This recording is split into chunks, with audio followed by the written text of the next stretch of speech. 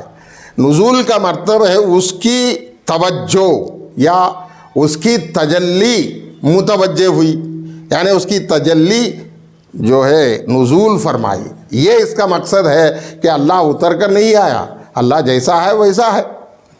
انہی کو تنزلات کہتے ہیں۔ تو پہلے جو اللہ تعالیٰ متوجہ ہوا مرتبے کو، جو اعتبارات میں سے پہلا مرتبہ ہے اور جس کو تعین اول بھی کہتے ہیں، وہ ہے وحدت۔ یہ وحدت میں بعض اصطلاحات، بعض صوفیہ اکرام جو ہے 4 مراتب، 4 چیزوں کے بارے میں، یعنی کہ اللہ کی توجہ کے بارے میں 4 چیزوں کے بارے میں کہتے ہیں کہ ایک چیز ہے اللہ کی ذات جو ہے اپنے اندر ہی اپنے اوپر جب تجلی فرمائی تو اس کو علم کہتے ہیں۔ بعض صوفیہ کیا کہتے ہیں؟ جب اپنے اندر اپنے اوپر ہی تجلی فرمایا تو اس کو علم کہتے ہیں۔ یہ ایک اصطلاح ہے۔ اور دوسری اصطلاح جو ہے وہ جب اللہ تعالیٰ اپنے اوپر ہی اپنے اندر ہی نظر فرمایا تو وہ نور ہوا۔ اس کو کیا بولتے ہیں؟ نور، یعنی اپنے اندر نور یعنی نظر فرمایا تو اس کو نور کہتے ہیں۔ اور تیسری چیز جو بزرگان دین کے اصطلاحات میں آتے ہیں، وجود، جو اپنے اندر ہی اللہ تعالیٰ اپنے آپ کو پایا۔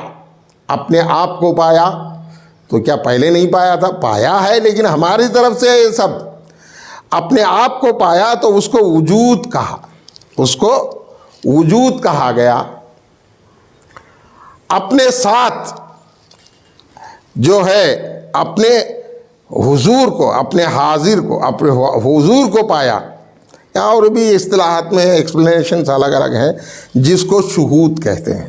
یہ 4 اصطلاحات ایک نظریے میں ہیں۔ اس کی بھی جو ہے وضاحت ڈاکٹر میر ولی الدین اپنی کتاب قرآن اور تصوف میں، اور شوقی صاحب بھی کرے ہیں اس کی، اور اس سے آگے بھی کہے ہیں۔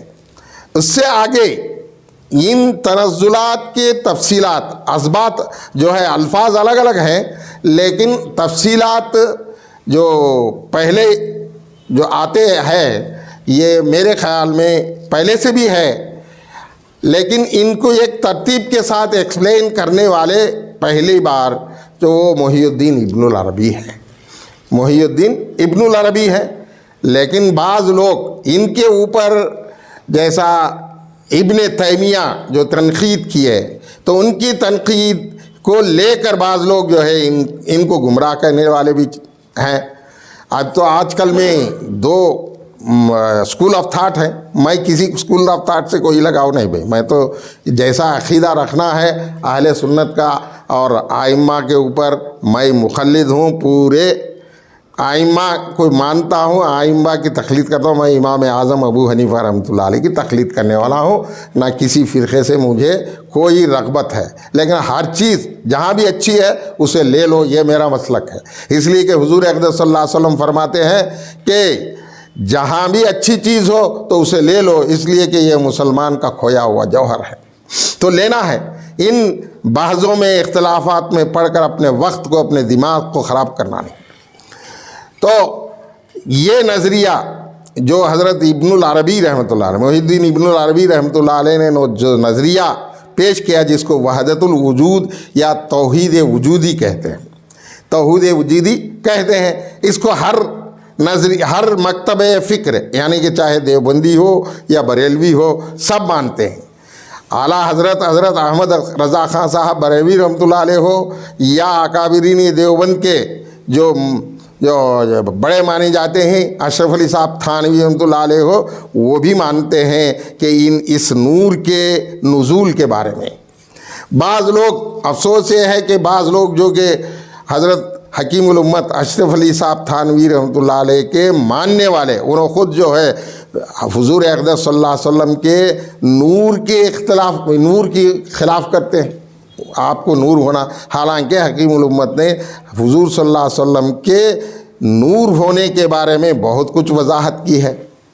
تو اختلاف اپنے جگہ، وہ ان کے، ہم کو اختلاف میں جانا نہیں ہے، جہاں ہمارے کو جو سوٹیبل چیز ہے اس کو لے لینا ہے، سب بزرگ ہمارے ہیں، ان سے جو کچھ بھی اچھی بات ہم کو لگے تو ہم لے لیں۔ ہم جو اہل سنت والجماعت کے عقیدے کے ہیں، سنت پر عمل کرنے والے ہیں، پورے ائمہ کی تقلید کرنے والے ہیں، تو اس لیے ہم کو ہر چیز جو بھی اچھی ہے لے لینا ہے۔ تو نور کا نزول، یہ یعنی کہ تجلیات، اللہ تبارک و تعالیٰ کے تجلیات کا نزول ہے، سب یہ کیا ہے؟ یہ سب تجلیات کا نزول ہے۔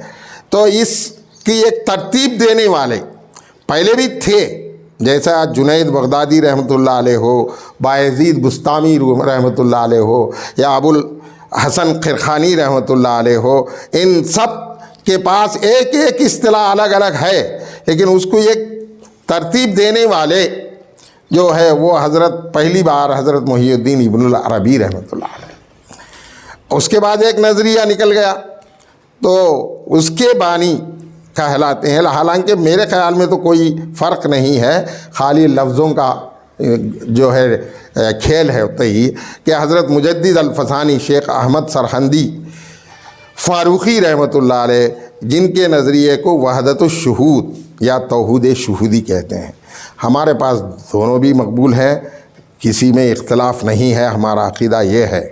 بہرحال حضرت محی الدین ابن العربی رحمۃ اللہ علیہ کے پاس جو وجود جس کو کہا گیا ہے، یعنی وجود کے معنی جیسے اصطلاح میں وجود ہے، یعنی مخلوق کے بارے میں جب کہتے ہیں کہ وہ وجود نہیں ہے، یہاں وجود غیر مخلوق، اس وجود کو حضرت محی الدین ابن العربی رحمۃ اللہ علیہ اس وجود کے بارے میں کہتے ہیں کہ یہ ایک لفظ استعمال کرے، ثبوت۔ کیا ہے؟